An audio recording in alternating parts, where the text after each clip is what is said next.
everyone, Dan here from the Next Issue Podcast. On today's video, I'll be doing a review for Loki Season 2, Episode 1. This is a new episode from the hit series Loki. It had just premiered.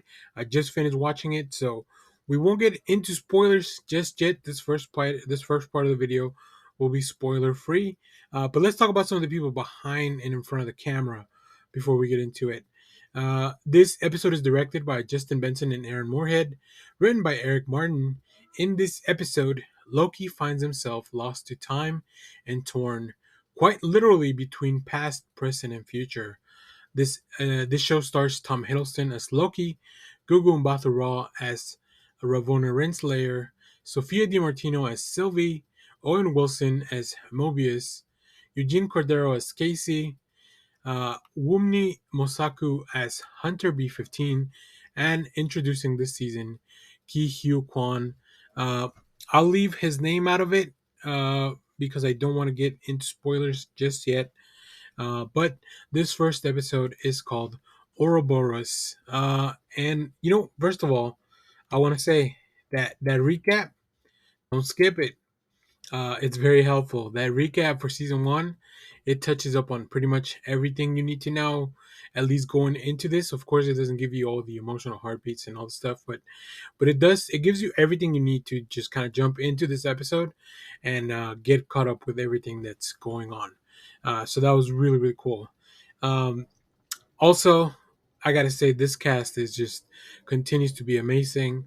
Tom Hiddleston, charismatic, charming, and of course, just like there's there's not a lot of characters nowadays that you're like, oh, that's the only person that could play that. But I think specifically Marvel properties, they've done a very good job of like he owns the role of Loki, right? So also Owen Wilson, he's so funny. Like his portrayal of as Mobius, like he's just very sincere in everything that he's doing, and I just love how easygoing the character is, even though their stuff should be a little bit more frantic. Um, there's some really cool stuff. The show continues to look great. So I think that's really fun to kind of really go back and explore. I just love the look of the TVA, the whole retro vibes, but then as I mentioned in the synopsis, you'll get to see multiple facets of it, and especially coming off of all the stuff that happened in season one, we're in for quite a ride. We're in for a journey of discovery. But first of all, we got to get things pieced back together. So yeah, before I get into spoilers, I really enjoyed this episode. It feels like I didn't miss a step. Like we were never gone for all this time.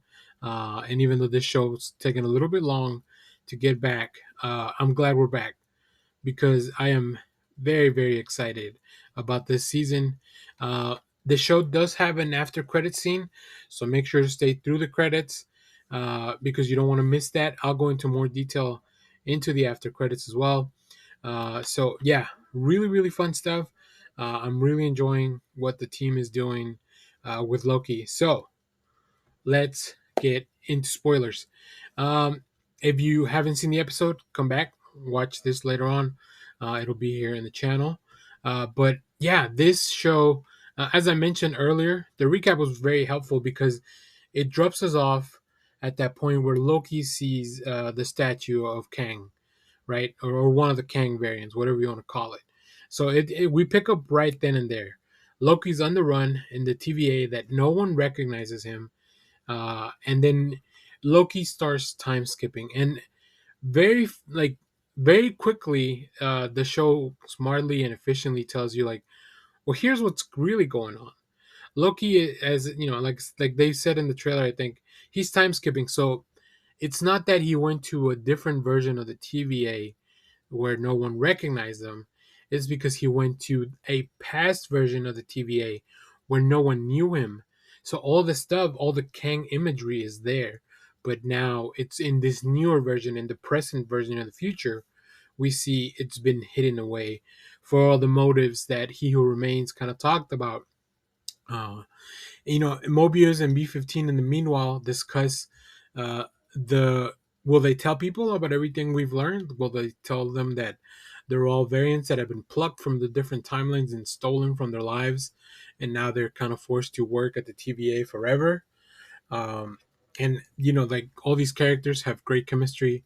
As I mentioned, the look of the show's great, but once Loki comes back and forth, he goes back into the past, and he goes into what they call the war room, which we also see in the present. But in the past, Loki sees there's like the carving of the five Kangs that we saw at the end man at the end of Quantumania, like those five Kangs. I mean, to me, that's what they look like, and I'm pretty sure that's it. I'm pretty sure that's why, because we saw that group of Kangs. Maybe this is who He Who Remains was trying to prevent from coming back and taking over. So maybe they were already running the TBA in the past, and something happened where He Who Remains kind of pushed them out, took it over, and now he's the one that had been controlling everything up until Sylvie killed them at the end of season one. Uh, so, but first of all, we gotta get Loki fixed. Mobius takes Loki to the RNA, which is like the repairs. This is where we get Ki Kwan, whose name in the show is Obi, which is short for Ouroboros, the snake that eats its own tail from mythology. That's also the name of the episode, so that's why I didn't want to get too early into the name of the episode, or at least not reveal. I think that's why they didn't reveal the name of Ki Kwan's characters, because that would have given away a little bit of that. So maybe he'll be a more important part of the show, because I thought he was just going to be there for like the first episode or so. But I think based on all the stuff that he did, I think he's going to be around for a little while, which is great. I love Ki Kwan. I think he's a great performer, and he's been having a great few years. Now that he's kind of back in the spotlight, so that's great. So in the RNA department, we get two conversations because Loki went back to the past. So Mobius is talking to Obi from the present. Loki is talking to Obi from the past, and it's really funny because uh, both of them, both Obis from the past and present, act like they don't know what's going on. They know what time slipping is, but they don't know if they can fix it. But as Loki talks to the one in the past, this refreshes the memories of the one in the present talking to Mobius. It's really cool. Like it's cut in very well, or it's intercut very well between past and present. So yeah, it's really, really cool. They find a solution, but of course, it may be something that will kill Loki. So they got to make a decision right there. Um, as they're about to kind of get going, Loki gets time skipped once again, but this time into the future. And they do a really good job of subtly showing you like this is how he knows he's in a different time zone, right? In the past, he cracked something on the floor, and then when he went back to the present, he saw that same crack, so he knows that happened before. And in the future, he saw there's this really fun bit about if Owen Wilson doesn't succeed in what he's doing, he's gonna like be skinned alive, pretty much. So he writes skin into one of the computers, like in the dust, right? So when Loki goes into the future in the same room, he sees that, so he realizes that he's in the future now. So now Loki has to prune himself so that Mobius can use this apparatus to pull him back. In the meanwhile, Obi is trying to seal off the TVA from the timeline because it's being overloaded until he can fix it. So I think while our heroes are going to go off on their own adventure and try to find Selby and help her out, uh, I think Ki Kwan is going to have to stay back at the TVA trying to fix things, trying to fix the timeline, or at least trying to fix the loom, the time loom it's called, from being overloaded by all these timelines. So really cool stuff. There's a lot of stuff out there that I'm sure we can talk about for a long time, but I just kind of want to talk about all the things that I really enjoyed. For the last of it, there's been a through line throughout the whole episode with a TVA, a new General Dox, who I believe is played by an actress from Game of Thrones. Um, so the TVA is mobilizing to find Sylvie. That's what they think is the solution is. So I think that's going to be very exciting once that happens. And that's it. We kind of end the show there. Loki, he's fixed. He's back. They make it back inside, but there's still like they've only fixed one of what I would say are 99 problems. So they got to keep going. So yeah, I think this is going to be really fun. We didn't get to see much of Renslayer on this one. We did hear that she was in cahoots with the original He Who Remains. We heard that when Loki was in the past, he heard that in a recording. And I watched the show with closed captions, so I knew that was Jonathan Majors' voice, but they are very clearly labeling that as He Who Remains, which I think is great because it lets you know as the viewer who that if we're seeing multiple, if one actor is portraying multiple versions of the same character, we get to see the differences there. So yeah, so the show ends. I think the end credits, not the credits themselves, are really cool. I think the Loki lends itself to just having a really fun showing for that. Uh, so yeah, really enjoy this episode. So let's talk about the after credit scene real quick. Sylvie comes out of a time portal onto Broxton, Oklahoma in 1982. Now, this is an Easter egg from the comics because in the comics, whenever Asgard was destroyed, the people of Asgard move to a floating Asgard on top of Brockton, Oklahoma. So I thought that was really neat. And she goes to McDonald's. I think from the trailers we've seen that she ends up working at McDonald's. But I think Sylvie at this point just wants to have a regular life. And she goes to McDonald's and she asks for pretty much everything on the menu. So I think that's where either the people from the TVA or Loki and Mobius and the team are going to go try to find her. So everyone, Dan here from the Next Issue Podcast. On today's video, I'll be doing a review for Loki Season 2, Episode 2, Breaking Brad. This is directed by Dan DeLeve, written by Eric Martin. In this episode, with the TVA on the verge of a temporal breakdown, Mobius and Loki continue to try to find Sylvie in the branching timelines. But before that, uh, I will say the first part of this episode was a little bit underwhelming. I'll say I think after the last episode, my expectation just went shot up real high. But we go into this little bit of a side story that it needs to build up before the payoff. Maybe it was the pacing of the episode. There are some really cool sequences at the beginning as well. There's just like a lull in between in the middle where I feel like they could have. There's two sequences that I feel could have been kind of put together, but other than that, this episode was a lot of fun. Uh, Pretty dark in comparison. I mean, there's a lot of bad stuff going on, as you can see, with trying to stop the the the branching timelines from and the TVA from being destroyed. So, uh, but we're gonna get into spoilers. So if you haven't seen the episode, make sure to go check it out.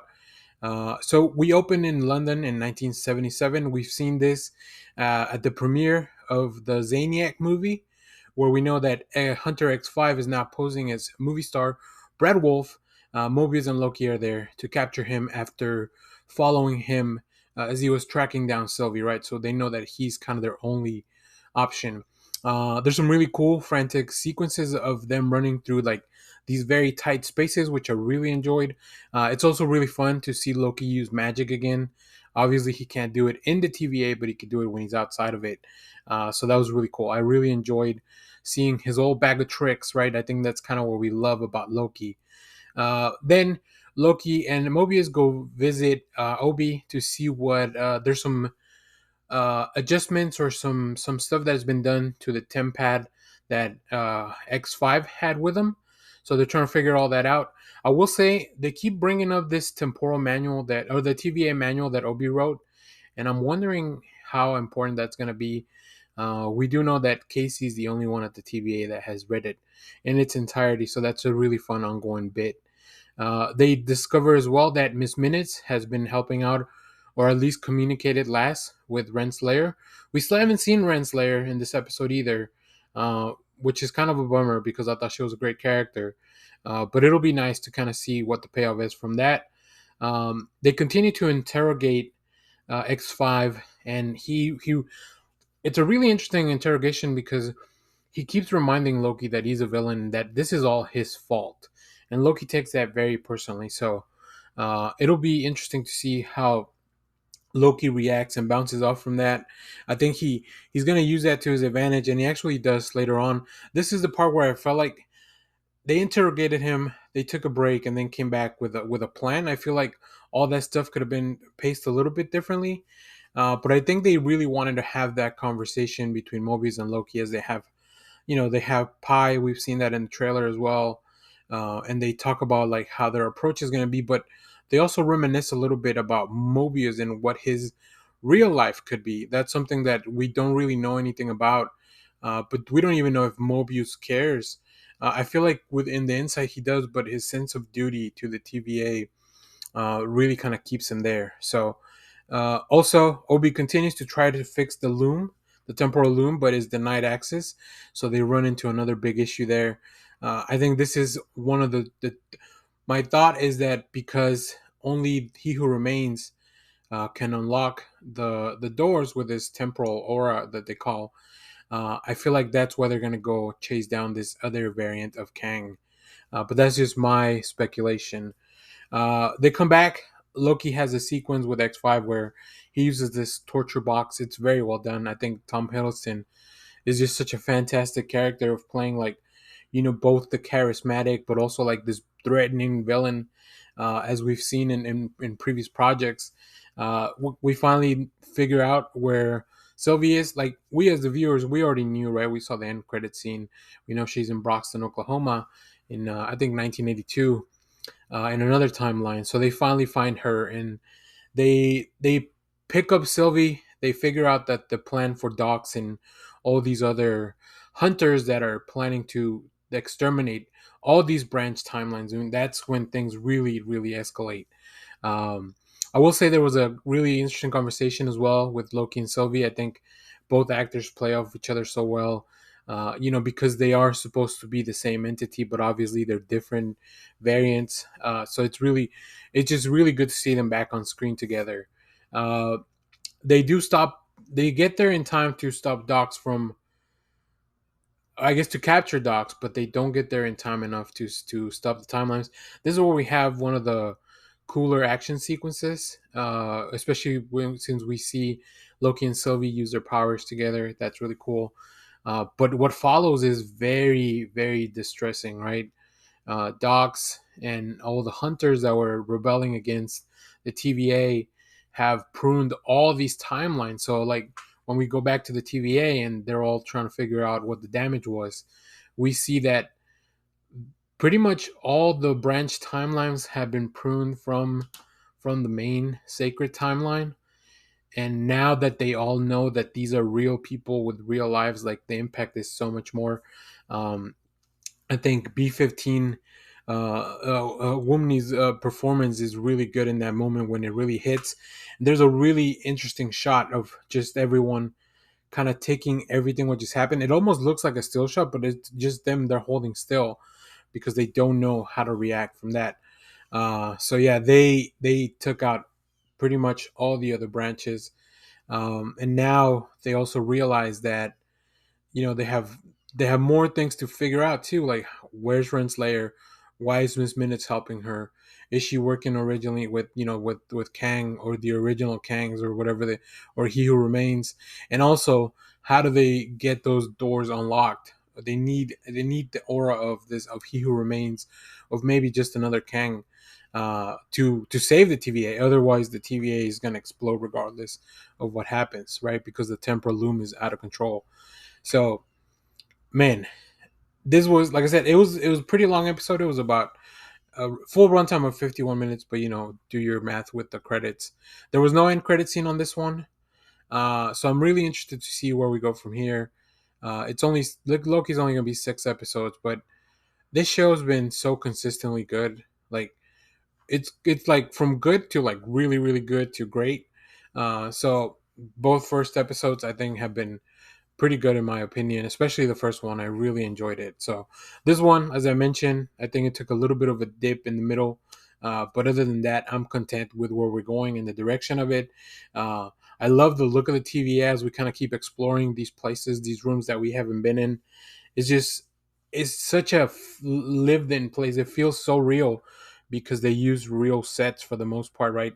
We're not in the dome or what the volume, I think what it's called, where they shoot a lot of stuff, which is really cool and interesting technology. But it cannot fully always replicate the feel of a lived-in place like the TVA, specifically because of the specific aesthetic that, it's that 1950s Americana type of office space environment. So I don't know. I'm really excited. Once again, Owen Wilson, just with one look standing there, can tell you everything that you need to know. It is very, very well done, and I am very, very excited to see where we go from here. So, hello everyone, Dan here from the Next Issue Podcast. On today's video, I'll be doing a review for Loki Season 2, Episode 3, 1893. In this episode, Loki and Mobius go hunt everyone's favorite cartoon clock in order to try to save the TBA. This first part of the review will be spoiler free. So if you haven't seen the episode, don't you worry about that. I won't be revealing any of the secrets. I will say this was an interesting episode tonally. I feel like the tone and the mood of the episode was kind of all over the place. I think it should feel like the most important one so far because there's definitely a lot of big stuff that's happening. There's some big reveals, some doors are opened, and we have some really interesting confrontations. But I feel like the episode didn't know if it wanted to be like funny, lighthearted, or it wanted to be really like serious and like bring a lot of this information to the forefront. The performances continue to be amazing. I have to call out Owen Wilson. He's just so charismatic in his portrayal of Mobius. He just does everything in like the most sincere way. Like it really feels very sincere. There's a few reaction shots of him just like being amazed by the stuff that they're kind of seeing in the world, and I was like, wow, like dude, just he just knows how to do it. I think we're very lucky that Owen Wilson is part of this show. Um, as far as the episode itself, I continue to really enjoy the look of this world. It feels every set and location feels very tactile. Feel especially when you're at the TVA, like a lot of it feels very practical. Even from like when we see they're in this big laboratory, right, and there's like a storm happening outside because of all the time fluctuations that are happening. Like you feel that, like you feel like you're really there. Um, and then even when we go to the other, when we go to 1893, as the name of the episode suggests, um, the sets are just amazing. Very like so much attention to detail here. I think the story itself has definitely moved forward, but the pace continues to be. I'm still having a little bit of pacing issues as we did on the last episode. Also, feels like some characters are they're not really acting like themselves every once in a while, and I don't know if that's just to kind of help the story move along. Um, so there's a few of those little things that are still kind of remain. Like I don't know. I feel like this show should have all that stuff resolved by now, and they don't, and they just like they still have. It's almost as if they're still finding their way. Some to me it feels like maybe there were some issues with the editing trying to put this story together. I don't know if the plan changed. I don't know if the story changed, or maybe it's just the disconnect that's making it feel like there was something missing, some change that happened in the story. I know I saw a few people talk about last episode. Maybe there was a scene or two that was cut, but this was a pretty long episode. I mean, it has a runtime on Disney Plus of 55 minutes. So chop out the if you chop out the credits, that's about 5 minutes less. So like 50 minutes is still a pretty lengthy episode. Um, but yeah, I think it's still very enjoyable. I think Loki continues to be one of the more just solidly just consistent series that Marvel has, and I hope that they're not poking around too much with some of the stuff because I feel like they had a really good thing going and they've been having. I hope that this isn't being changed because of larger changes to the story, right? I feel like this is the one show that I like just kind of leave it alone. You can explain away anything that happens by the TVA being the TVA, and just like this can be a very insular show, just be very isolated from the bigger Marvel Cinematic Universe, who which they've talked about the TV division. We have another video where we talk about all the TV division revamping that they're doing, and some shows getting kind of restarted or redone. So I hope Loki is not suffering from some of those issues behind the scenes. But the performances that are there, like, they're fantastic. Um, I won't go too much into the other stuff because that might lead to a little bit of spoilers. But highly recommend this one. So if you haven't seen the show, come back. We'll have a longer version of this video with spoilers that you can check out as well. And I'll have a theory that I came away with after watching this full episode. So I'm gonna get into spoilers now. If you haven't seen the episode, thanks for watching. Come back. Um, wow. Let's kind of go through beat by beat on these larger things. Which I will say, compared to some of the other episodes, not a lot of stuff actually happened. There's a lot of talking and a lot of conversations that they're trying to build out this world. So of course, the biggest thing is that, as we've seen in the trailers, we meet Victor Timely, who is portrayed by Jonathan Majors. Now, I know there's a lot of stuff and personal issues that are going on outside the show with Majors, so I won't delve into any of that. I'm just going to talk about his performance in this episode itself. Um, but let's kind of go through in order. So first of all, a real cool detail is that um, the Marvel fanfare, as the Marvel titles are opening up, it's kind of like in this old piano style, like like at the saloon or whatever, like old school piano music. Like they redid the Marvel fanfare music, which is really cool. So we're in Chicago in 1868. First of all, where Renslayer meets Miss Minutes in the Sacred Timeline. They drop off a pack for a young Victor Timely, which happens to be the TVA handbook. So this is all because He Who Remains has laid out a plan, I guess, in case he was killed, which we know that he was. So this is all to kind of put having maybe his replacement in one of his variants take his place, and he's chosen Victor Timely, um, which is interesting that it's somebody from the sacred timeline. Maybe he ends up being the same. At this point, we don't know. We assume that he's a variant of He Who Remains, but because time is weird, and especially in this kind of show, like, we don't know, right? We don't know that if this Victor Timely ends up being. Just think it's interesting that he's in the sacred timeline. Um, so after that, at the TVA, they all plan to go meet Ms. Minutes, right? I think they're looking for her.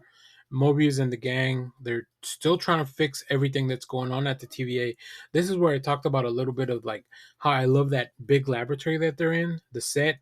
Like, whenever we see the timeline being shaken up outside, those panels that are protecting everything, they all feel very real. Like, it feels very practical, feels like the real sets, which I really enjoy. So then we see Mobius and Loki, which I just do on my notes. I just write MNL. In 1983, Chicago at the World Fair, they go to the first place, but they don't find anything because Ramona was only there really quickly to drop off the book. She's also left that spot in the timeline. But yeah, they go to the World Fair, which this is where Owen Wilson really shines. As they're looking for clues and everything. I love that the detail of Mobius wanting to stop by and get snacks at every little thing at the fair. I think he's the one that, although he doesn't admit it, wants to know more about. Maybe he just wants to live a regular life, but he knows that he has all this responsibility, right? Um, so I think that's a really interesting character trait of Mobius, and of course, Owen Wilson's portrayal of it, just so sincere. Like, you could tell he really is enjoying those peanuts.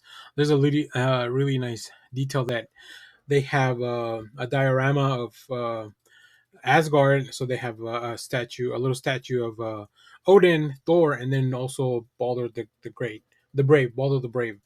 Um, and not Loki. So Loki sees that. Tom Hiddleston is just so good because you could tell at some point he was sad because that was his father and his brother that he hadn't seen. So um, then we get to see Mobius and Loki and Renslayer. They all go to Victor Timely's demonstration of his artifact, which great costuming, great sets, as I mentioned.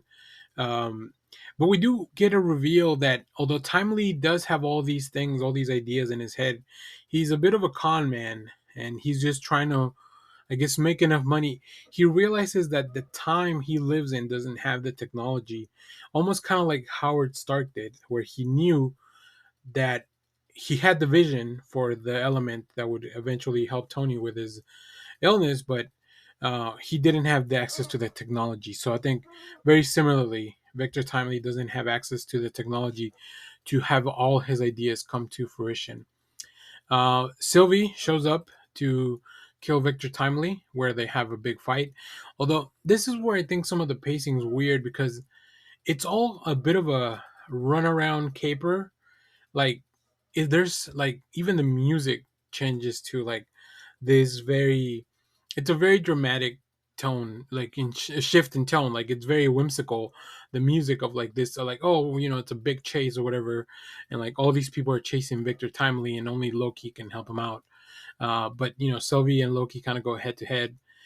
This is where we see the Ms. Minutes kaiju thing, so they can get away. Timely and Renslayer end up escaping to his lab, and we see them get on a boat. They're gonna go to his lab to pick up one of his inventions before going into the TVA. And this is interesting because I think Timely and Renslayer were having a bit of a connection, and I'll talk more about their relationship because I have a theory at the end of the video that I want to go over. But Miss Minutes, of course, like she is this. She's been showing signs of jealousy about their relationship, and we find out later on why that is. So they leave Renslayer behind, and they go to the Timely and Ms. Minutes go to his lab, and that's where Ms. Minutes like continues. She's being real weird, right? One quick thing I did here was she mentions the multiversal war, the founding of the TVA, like all that stuff, but she reveals that her main thing is that although she has been he who remains his um, companion for all this time, she wants a body. She wants to be a real a being, not just this artificial intelligence that can be controlled with the with the little tempats and all that.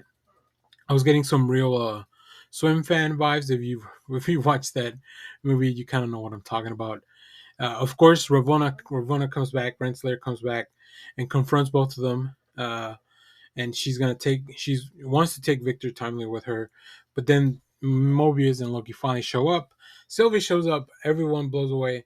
So like it was just like people showing up out of nowhere. Like it was very very much like, okay, we need everyone back in the same place.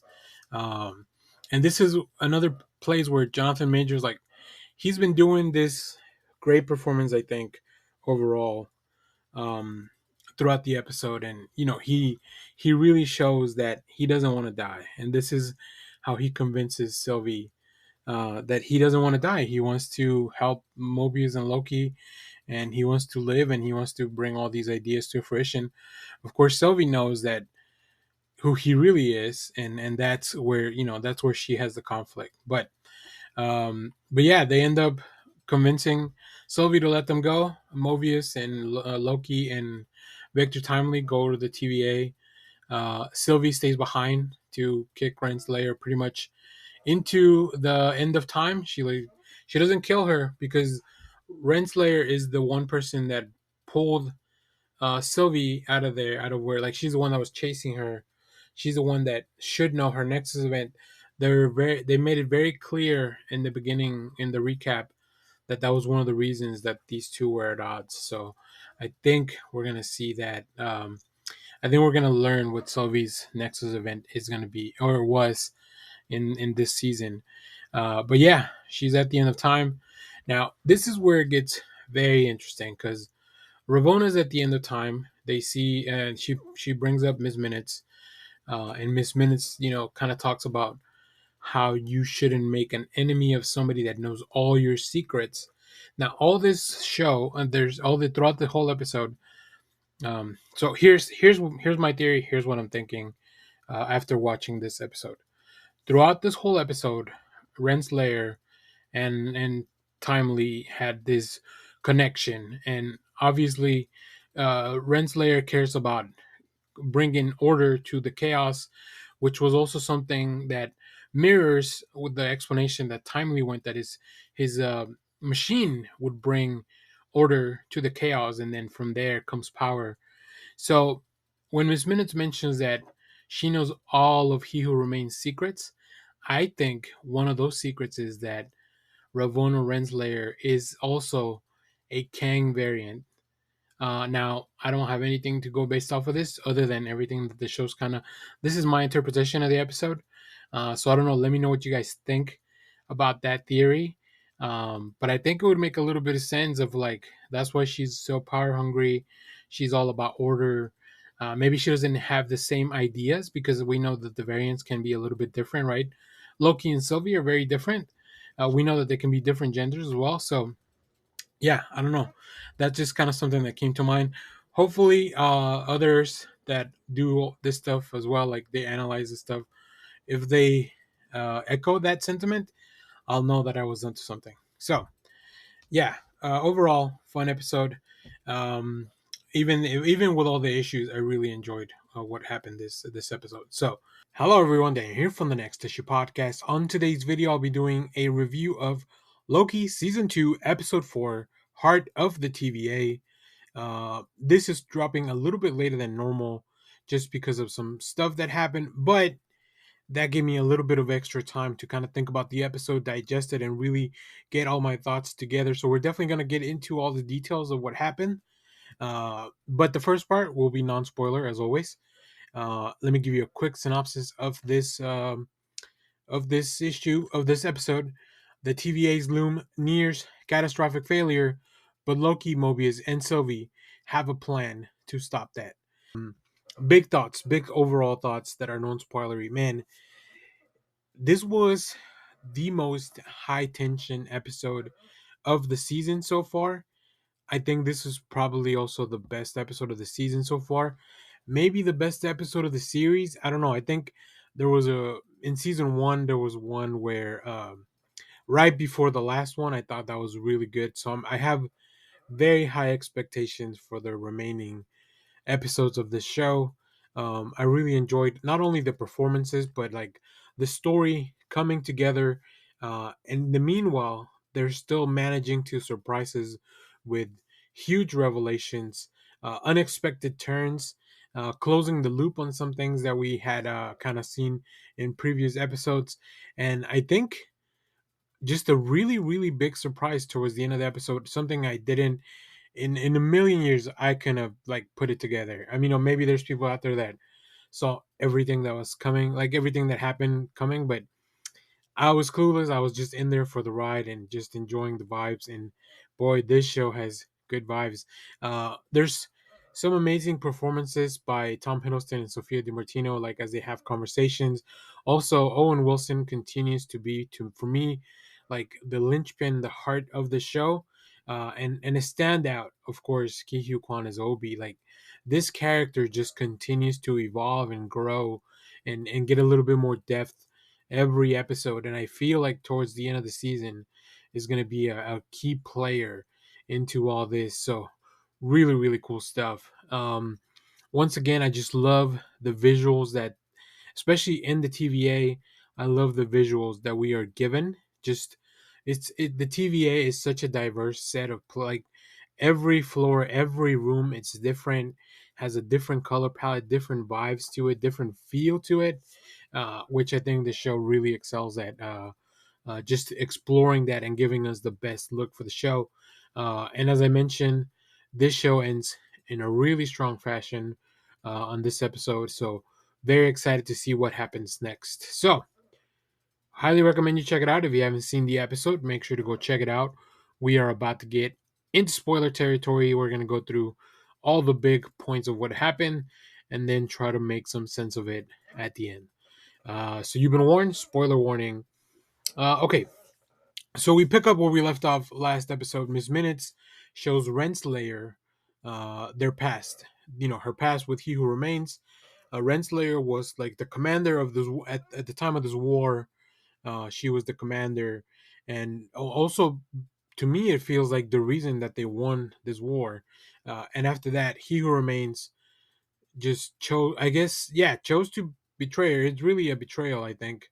And he wiped not just her mind, everyone's mind at the TVA. Now, was he conflicted at the time? I believe that there is some conflict within He Who Remains, but I feel like he also just kind of, that was also always going to be his choice. That was always going to be his plan. So I don't feel too bad for him. Now, on the other hand, we also have Victor arriving at TVA along with everyone else, trying to convince him to help. Right. So we have all these parties that they know that Victor is the key to opening that door. I gotta say, Jonathan Majors does very different performances for each of the variants of Kang that we've seen, um, and I think with Victor Timely, he really plays that as to more of a defenseless, just because of the time he's from, right? He doesn't have the, he has the knowledge, but he doesn't really have the power. He's very much, he's a lot meeker compared to the other variants of Kang. He's not as confident.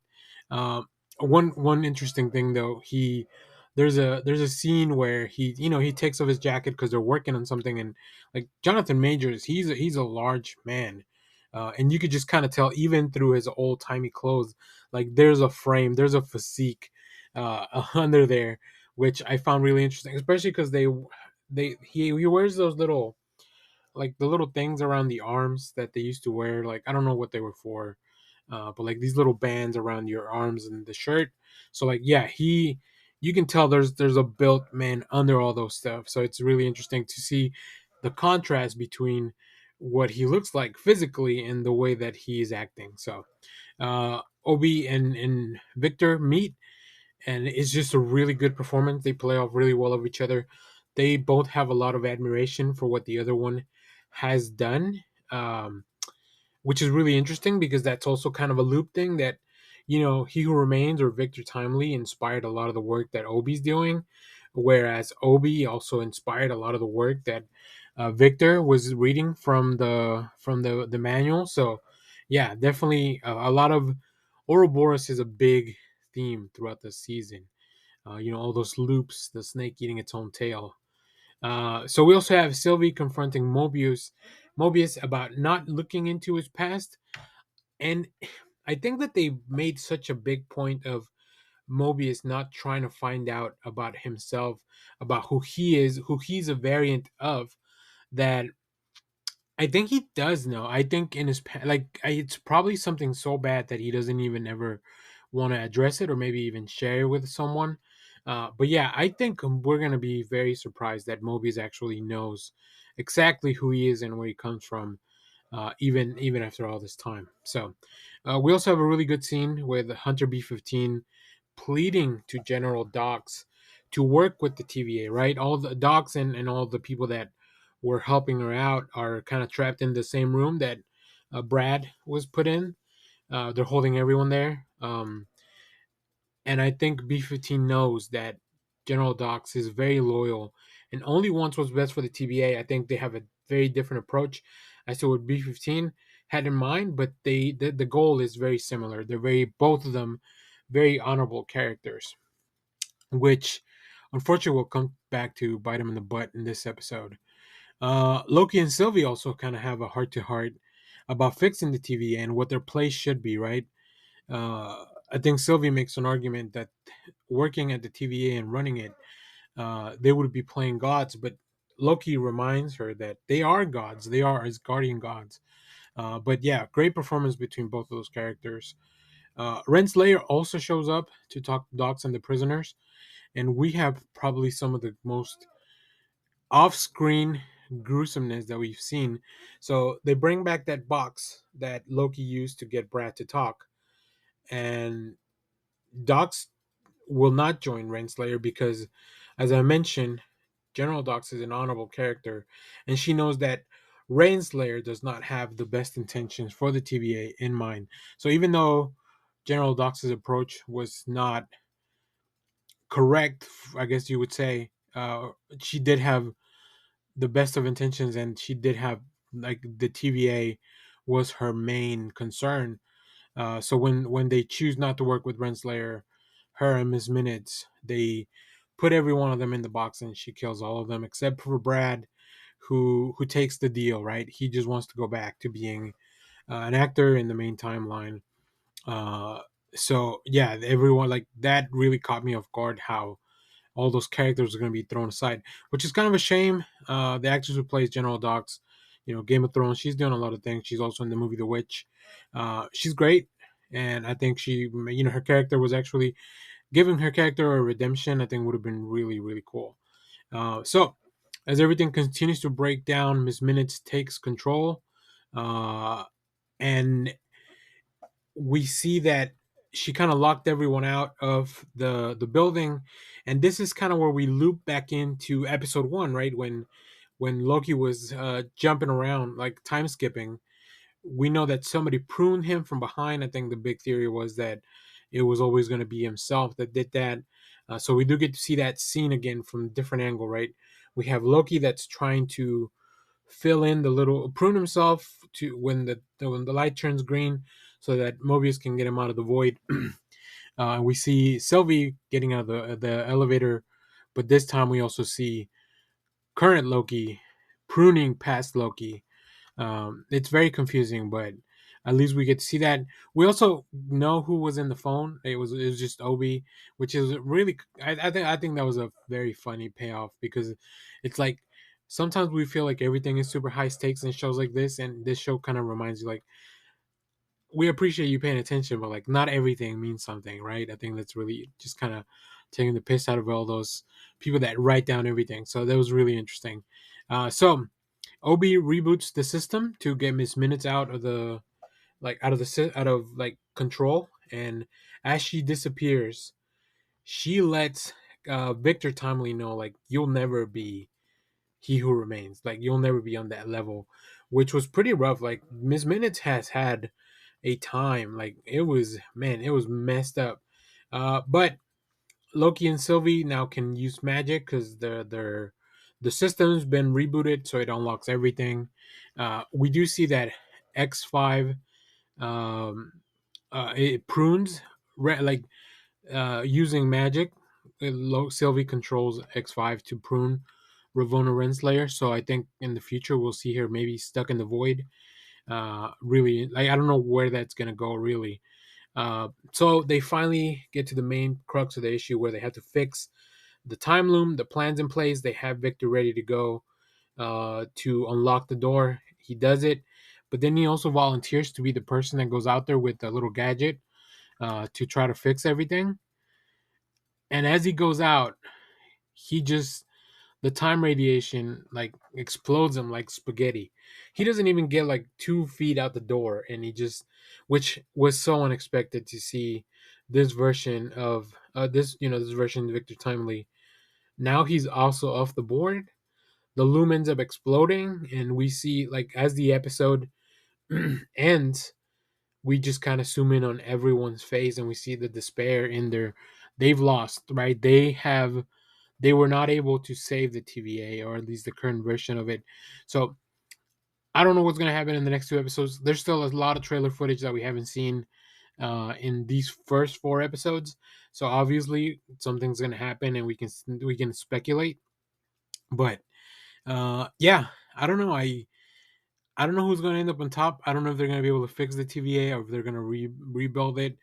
I don't know how this will play out to the larger Marvel story. Which, if it doesn't, I think I'm okay with it, because this show's been so good so far that it doesn't even matter how it feels up building to the next thing.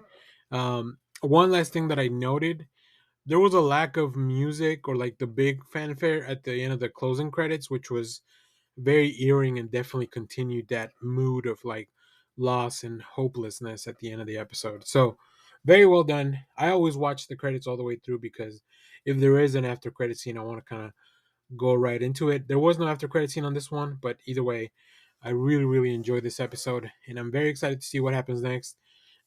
So we'll definitely stay on top of this. Hopefully next week's video will be just at the correct time. Usually I'll drop the spoiler free the night of, So Thursday night we'll have a spoiler-free part of it, and then I'll release the full video the next day. So stay tuned on the channel for all that stuff.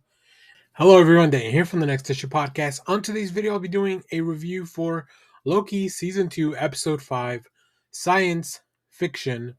In this episode, Loki traverses dying timelines in an attempt to find his friends, so let's get into it.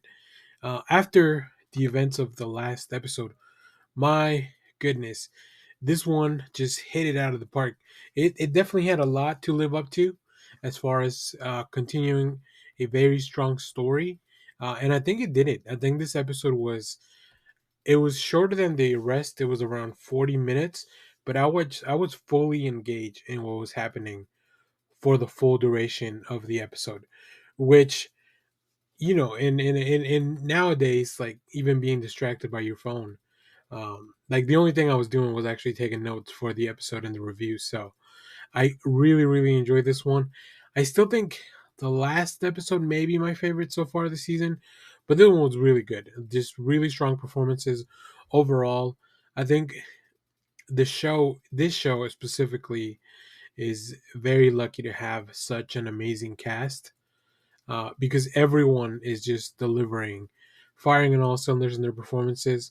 Whether it's somebody that needs to be charming and folksy like Owen Wilson, or Sylvie's character that brings a little bit more gravitas to to the performances. Of course, Ki Hugh Kwan just brings like some optimism and like just whimsy. Like it's a really well-rounded cast, and of course, Tom Hiddleston. Like he's so flexible when it comes to all these performances. He definitely is somebody that I could see could keep carrying a show for multiple seasons. He's just such an amazing performer. He has a really He's very charismatic, of course, but he also has a very likable quality to him, which makes me want to root for the character.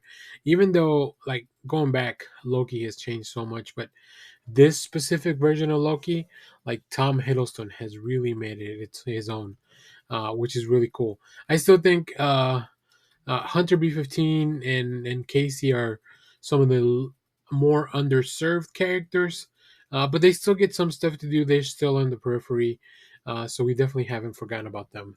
Another thing that I really noticed in this episode, just some great camera work. There's some really interesting shots, some really cool camera movements as they try to capture all this stuff.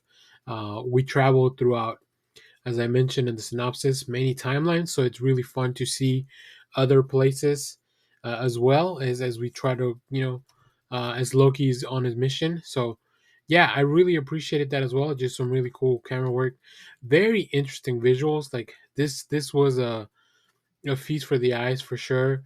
I think in the past episodes, I've talked about how much I love the set of the TVA, because it feels like a real set, feels like everything's very lived in and real. Well, in this one, we get a lot of not only some real sets that we get to experience, but also just visually, this is probably one of the more CGI heavy episodes. But it's all very well done, right? The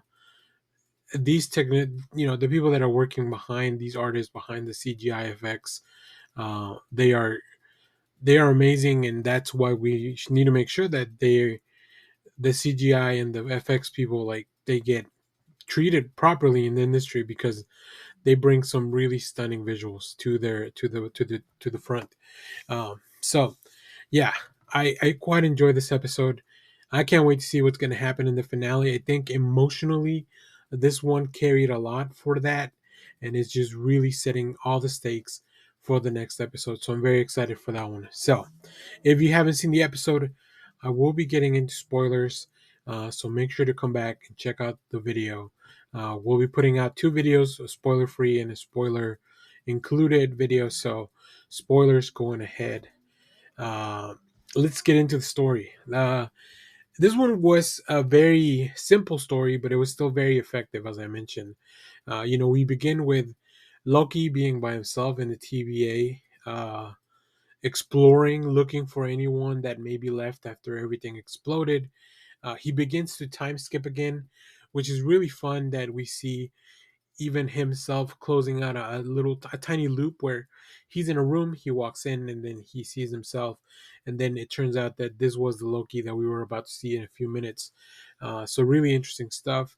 From there, he begins time skipping around all these branch timelines, where we get to see all the other characters.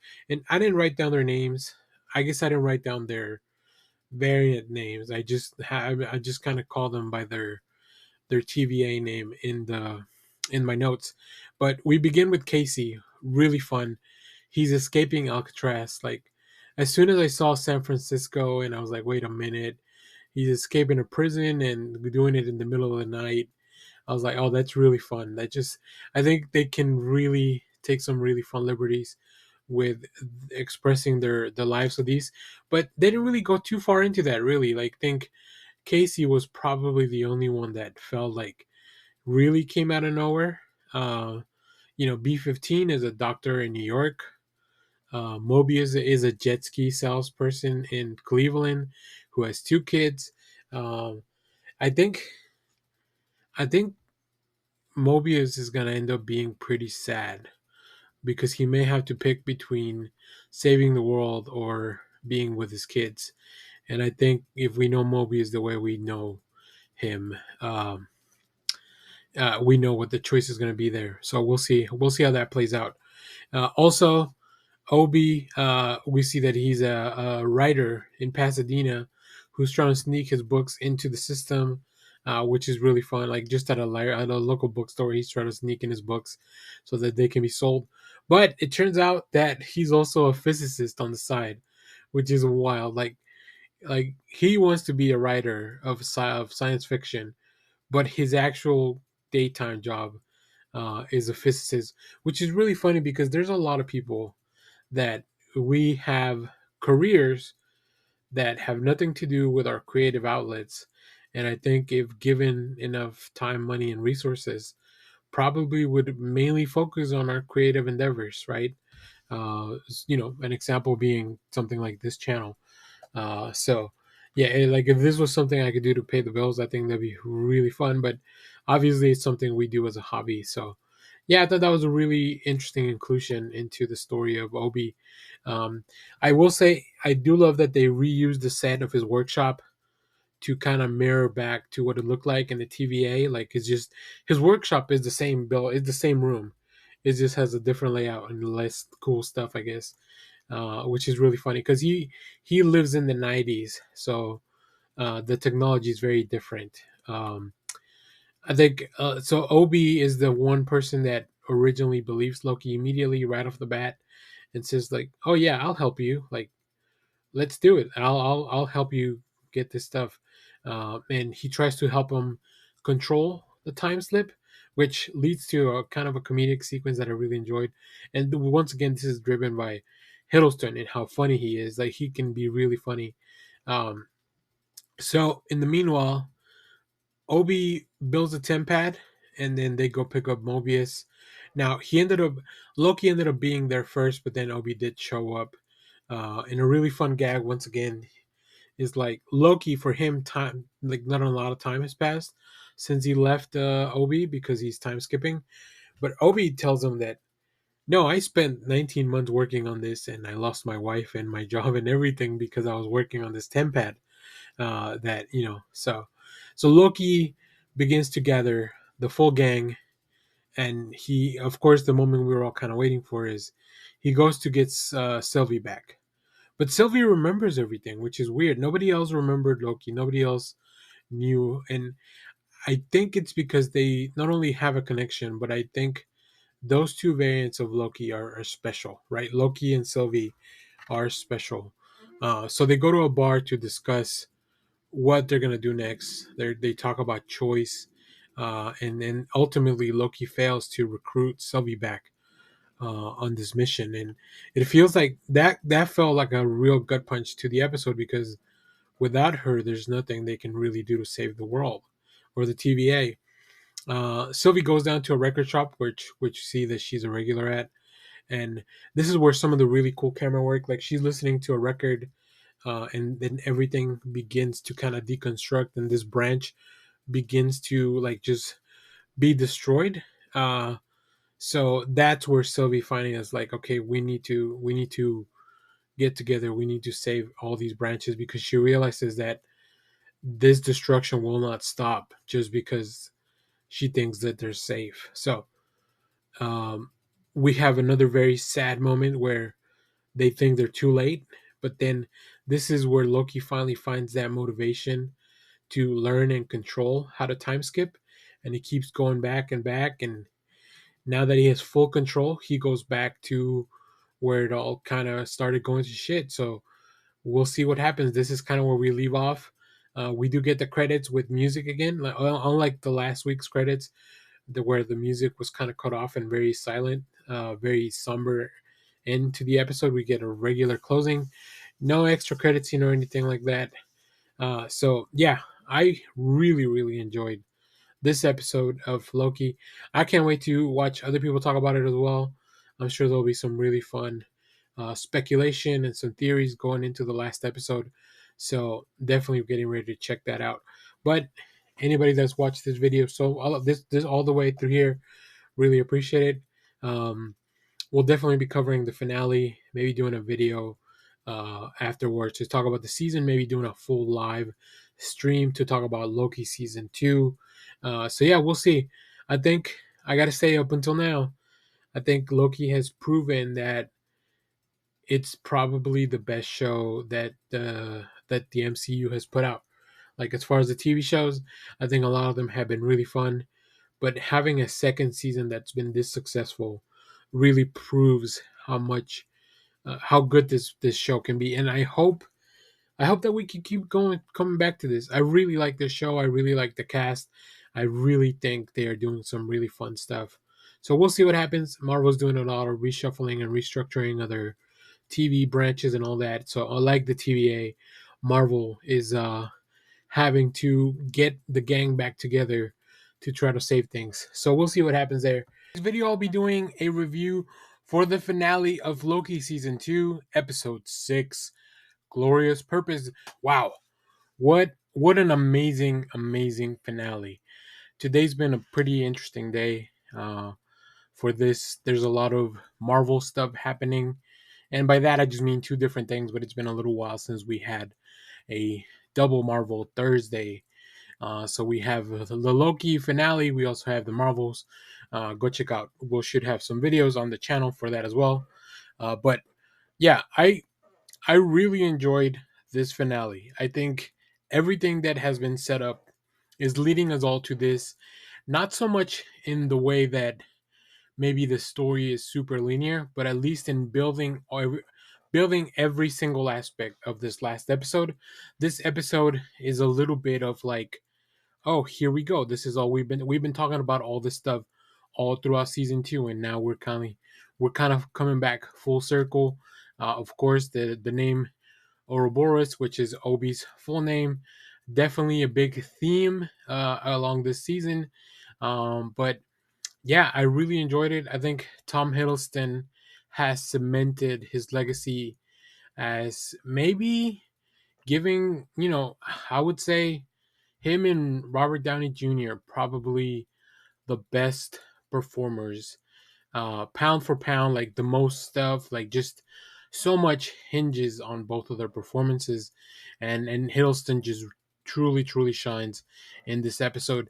Of course, he has a fantastic surrounding cast around him, including Owen Wilson, MVP.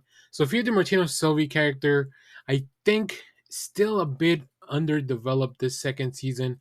I feel like she was here because she had been in the first season, but I don't know that her story fully aligns with everything. And that happens with a few other people. Another standout for sure of this episode and the season, Ki Hugh Kwan. Really cool stuff. I also love to see how Eugene Cordero's role and Wumni Musaku's role, like they went up a little bit from the previous season. Um, I don't know that we would get another season, but I could see their roles being expanded even further in the future. Last thing I'll mention, Jonathan Majors, fantastic in every like any variant of the characters that he's playing, he just truly has captured how to make him feel different. So really enjoyed that performance as well. And yeah, I'm very content with the end of Loki. I think visually it looked great, amazing. I just always love the sets.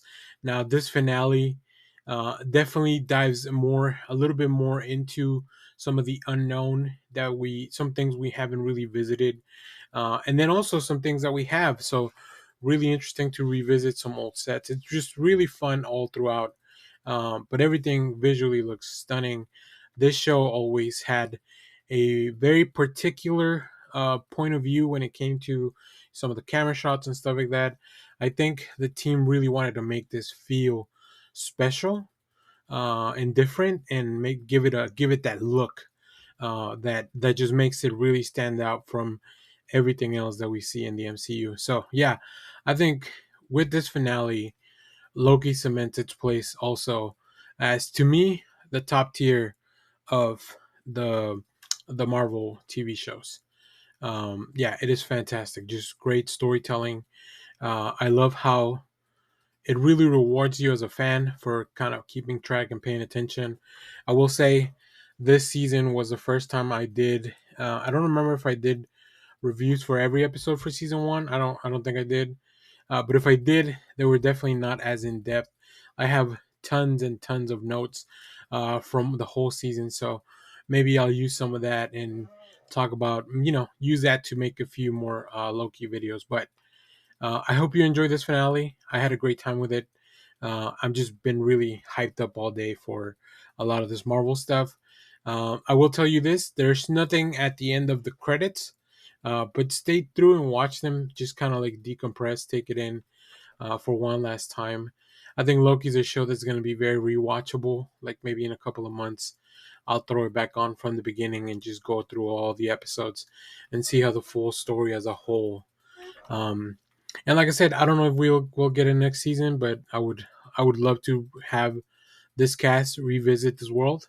I think that would be great. So, all that being said, we're gonna get into spoilers now. So if you haven't seen the episode, make sure to go back and check it out, or come back at a later time. So, to check out the full spoiler video.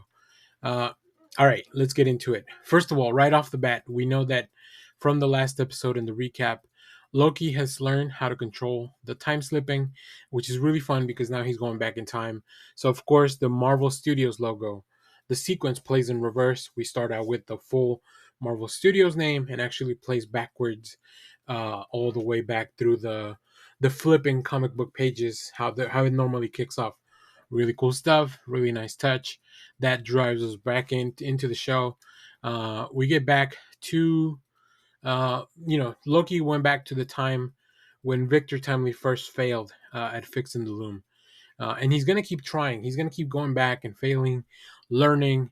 I think like that's why this episode really shines and hinges upon Hiddleston's performance, because he's the one going back to all these times, right? He probably did this, I don't know, a few thousand times maybe, where he kept learning what went wrong, how can we fix it. And now we do get, finally we end up at a sequence, and as repetitive as this could have been, it was so entertaining. It was a very cool way to build tension of like the team keeps failing and failing, and we get to see Timely turn into spaghetti like multiple times, but maybe the next time he turns into spaghetti a little bit later. So we can see that Loki's making a little bit of progress. We finally get to a scene or a time where it looks like he did it. He puts the thing, whatever little doodad multiplier thing, into the loom. They think everything worked. He makes it back inside. Victor Timely makes it back inside. And then we realize that, the team realizes that it doesn't matter what they do, they will never be able to fix the loom. So it is kind of a letdown. So Loki knows that there's something, like he needs to go back further. That's kind of another theme of the episode. He kind of needs to keep going, keep going, keep going, back further, further, further. So he goes back to season one at the end, where to try to stop Sylvie from killing He Who Remains. And once again, he's got to try multiple times. Sylvie is a better fighter than he is, so she's definitely gonna get the best of him unless he, he's not gonna be able to stop her from killing He Who Remains very easily. But yeah, at this point, I think one of the really cool kind of twists was that He Who Remains realizes he already knows what Loki's doing. He knows that he's time slipping to go back and try to fix things. And they have a conversation that they might have had multiple times as we kind of go through this loop over and over again, um, which is really interesting. I think that was one of the great things that not only is Tom Hiddleston delivering a fantastic performance, and Majors has switched back to his He Who Remains persona, and he's like, completely different from Victor Timely, completely different from what we saw as Kang in the Ant-Man movie. Like, just very different, same person, same variant, but very different characters. um Loki then continues to talk to Sylvie from the last episode, so he time slips forward again, uh about how can he kill her from her earlier version, because He Who Remains lets Loki know that if he dies, everything is destroyed. The time loom is actually a failsafe to ensure that he doesn't die, that he kind of keeps, that it stops him from losing, I guess, which is really interesting and very, very, like, that's just like the most villain thing to do. So yeah, he goes to Sylvie, try to figure out, like, is it okay to kill the earlier version of Sylvie, to prevent from switching, and that's kind of where things finally click into place for Loki.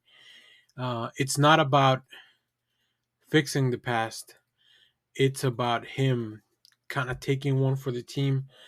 So he goes back once again to the TVA when they're trying to stop the multiplier, but instead he goes inside into the loom by himself. It's really cool. He has a really cool outfit change, where he goes back to more of a traditional Loki as guardian god look with a new crown with horns. Um, Therefore becoming what we know as the god of stories. And he destroys the loom. So instead of fixing it, he destroys the loom, because that's destroying the failsafe, which means that He Who Remains has been killed, but his failsafe doesn't destroy the TVA. So this new version of God Loki, as I'm calling him in my notes, he opens up a rift and goes beyond time to the end of time, and he grabs all the timelines with him. It's a very cool visually. It's just this is all very cool. Like, it looks great. All the looms are kind of like all over the place, but Loki just, like, by sheer force of will takes all the branches with him. Loki reaches the throne at the end of time and sits in a new throne as it kind of reemerges. Takes all the timelines with him, and then as we kind of zoom out in a really cool, like very cool fashion, it looks like we zoom out and we see that Loki sitting in the middle, holding all these branches, creates the tree of life. Yggdrasil from the Norse mythology. If you're familiar with the comics, you'll recognize that image of the tree of life. And that's kind of where that's kind of really wrapping up the episode.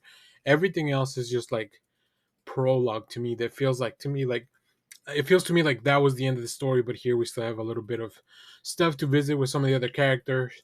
Um, they go back to the TVA where B-15 is kind of running things now. Mobius reports back that all the other variants of Kang or He Who Remains are not aware of the TVA yet, so it looks like they are safe for now. I think this will also give Marvel a chance to pivot if they don't want to keep doing Kang stuff. It'll give them a chance to do that. So that would be interesting to see how they kind of they gave themselves a little failsafe as well to kind of, change the story if they need to. Mobius also chooses to leave the TVA, because he wants to live life for a little bit. We also catch up with Obi, who has a new version of the TVA handbook. And then we see that the young Victor Timely, who was given a TVA handbook, is never giving a TVA handbook in this new timeline and with this new order of events. We check in with Renslayer, who awakes at the end of time, or right outside where the palace where that giant creature of time was.